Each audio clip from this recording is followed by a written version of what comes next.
Greetings, everyone. We continue with our study of the Vijñāna-bhairava-tantra with verse 33, which is yukti or technique number 7. So this is an interesting verse that I at first read in a relatively simple way, and now after thinking about what the Sanskrit commentator Shivopadhyaya had to say, I'm starting to agree with him that there's more going on in this verse than I had realized. But let's go ahead and take a look at the verse, and take a look at it literally, and then in terms of its possible implications. Okay, so here's the verse in Sanskrit. īdṛśena krameṇaiva yatra kutrāpi cintanā śūnye kuḍye pare svayam līnā vara-pradā. Okay, so what's that mean? Well, this is the translation that I'm going with now, and for those of you who have the PDF of the translation of the whole text, please note that this is indeed different. So this is a revision, again, based on thinking more carefully about what the commentator had to say, Shivopadhyaya. Okay, so here's my revised translation. By this very same process, whatever substrate causes one's thinking mind to spontaneously dissolve, whether that is an inner space, a wall, or a perfect vessel, such dissolution of the thinking mind bestows the boon of the Bhairava-state. Okay, so the thing that really tips the favor, that really tips the interpretation in this direction, is this an opening phrase of the verse, īdṛśena krameṇaiva, by this very same process. Now, clearly, we can't read this verse in isolation, so by this very same process certainly seems to refer back one verse, and if you recall, in the previous verse of the metaphor of the peacock's feather, mainly what's going on there is a kind of laya yoga, or dissolution, experience or practice of dissolution, of increasing subtlety. So indeed, here in this verse, we also have the verb līnā, dissolved. So definitely we're still in the realm of some form of laya yoga. Now, when we look in the commentary, and the gloss or explanation of by this very same process, īdṛśena krameṇa, that the commentator gives is through the process of letting go and receiving. Letting go and receiving. So this is a very interesting phrase that he uses. Hana adana, letting go and receiving, because it gives us a clue to the previous verse as well, that when we transition from one sense field to another, if indeed we're interpreting that verse in that way, it's letting go of one and then really fully receiving the next. So remember, we did a process when we practiced that verse of releasing one sense field, whether it's a smell or taste or sight, and then fully receiving the next in such a way that it almost feels like one sense field is dissolving into the next. So this, assuming the commentator's right, this is an important clue. This phrase where he says, by this very same process, means by this process of letting go and receiving. So that gives us the clue that there's more going on in this verse than first appears. Because, at first glance, you could just read this verse to be saying, hey, meditate on an open space, on a blank wall, or on an empty cup or an empty vessel, So it first struck me as being a very Zen-like verse. Of course, this was before Zen, but take a beautiful ceramic pot and just look at the space inside of it and become absorbed in that space. And indeed, some have read this verse in precisely that way, except by this very same process. Definitely, there's a sequentiality implied here, like we had in the previous verse, that is simply not doesn't fit with meditating on an open space, a blank wall, or an empty vessel.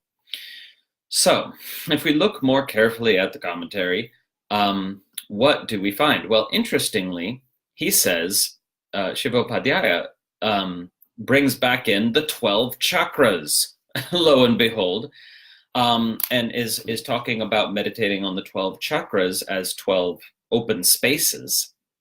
And then he's making an argument that yatra kutrāpi means whether here or there, meditating on those 12 chakras in sequence, letting go of one and receiving the next in sequence, either in one's own body or in the body of another person.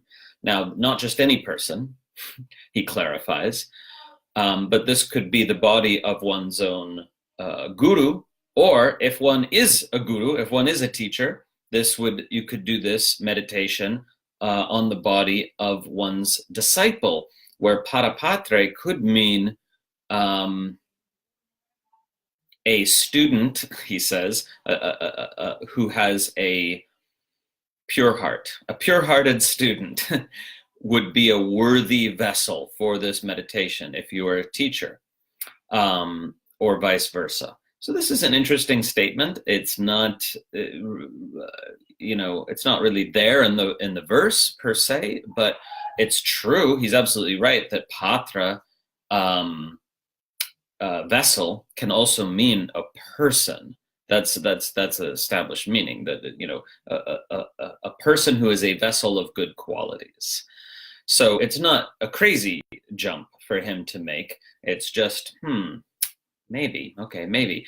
So putting this out there, that he's at least saying this, the Sanskrit commentator, that to meditate on the 12 chakras as 12 spaces in one's own body or another person's body, but not just anyone, somebody who you love and admire, respect, feel connected to, whether as a student or a teacher. Okay, so what else can we glean from the commentary?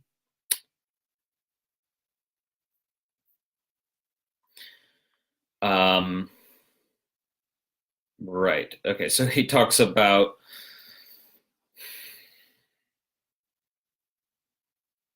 the commentary promises not the commentary. The verse promises a boon. This practice will bestow upon you a boon, like granting your wish.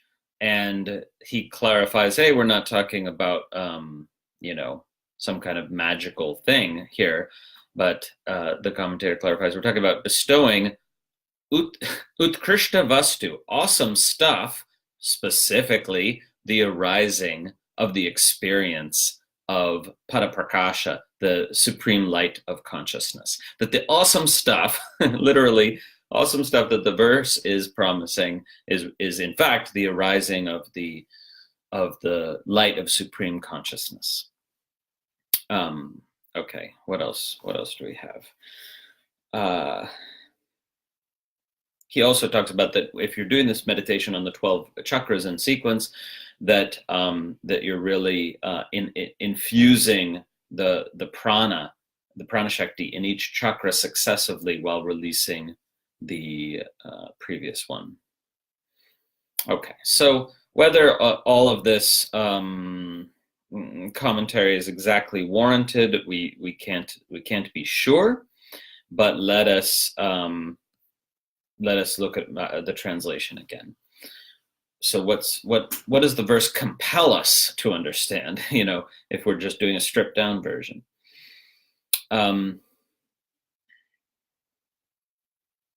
Well, that's not very clear, is it? It's just the yukti here is just not crystal clear. So we're going to have to use some intuitive capacity based on having done previous practices.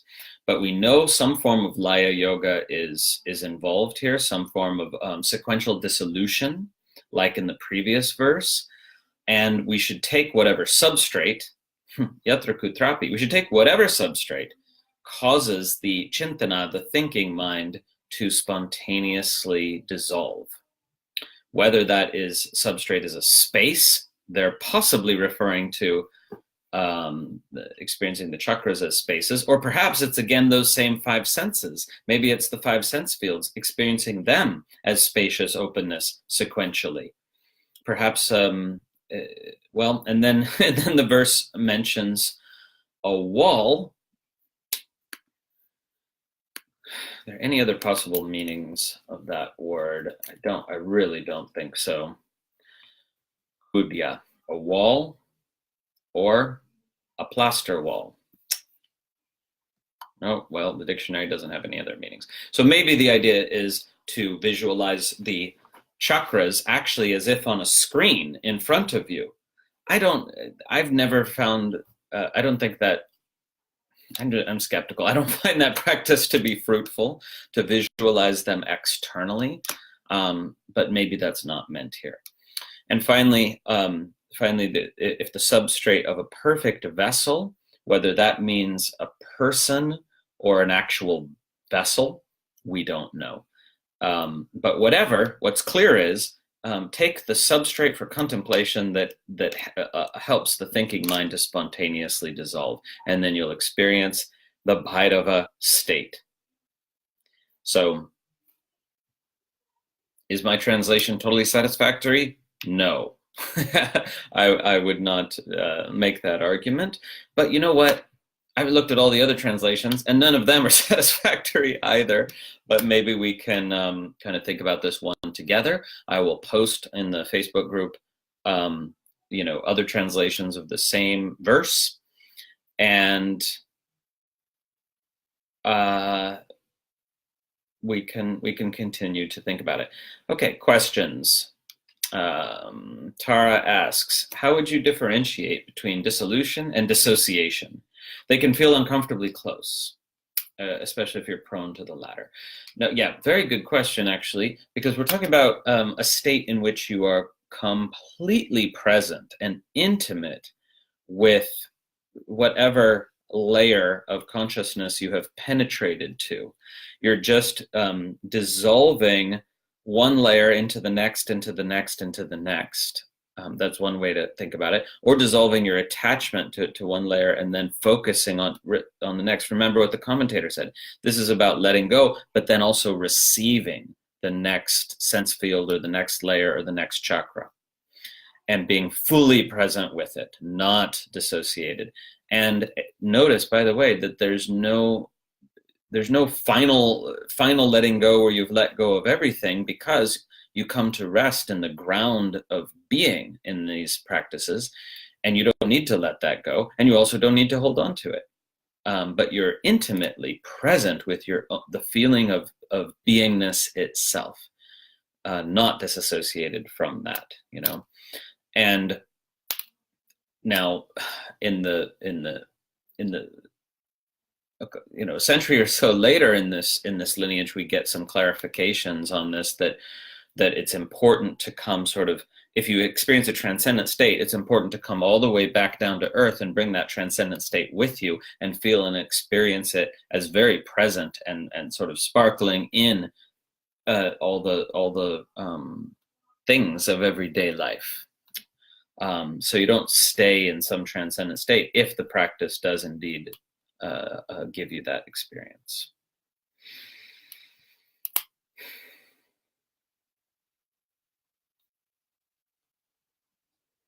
Yeah, okay. So then we have a couple, I see a couple comments there that are just musing on some of the possibilities that we raised in interpreting this verse. I think we should continue to think about it. And this video is a little shorter than the others, because today is quite full, but we will soon have another video on the yukti of the next verse, and we'll continue in this way until we've explored all of them. Okay, one more question. Gerald asks, a sequence of receiving and letting go.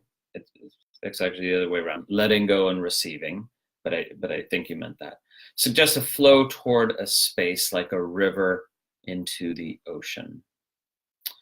Yes, because you definitely are ending up here in the ocean of being. Remember that 12th chakra, if you're ascending through the chakras, that 12th chakra is called vyapani, the all-pervasive. So actually the 12th chakra in this 12 chakra system is not a discrete energetic center, but rather an opening out into absolutely everything. So that's important. So perhaps if we think about it for the next few days, feel into it, practice into it, we can come up with a little bit more solid interpretation of this verse. But it's also the case, possibly, that with some verses, we just never know for sure exactly what the original author meant, because again, all the commentaries that we have are from centuries later. So it's okay to have some uncertainty about some of these verses. Nice to be with you all, and look forward to the next time as well, and to discussion in the group, the Facebook group, Tantric Yoga Now. If you're seeing this on YouTube, feel free to join the group, but all the videos get posted on YouTube as well. Take care, everyone. Happy Sunday and week.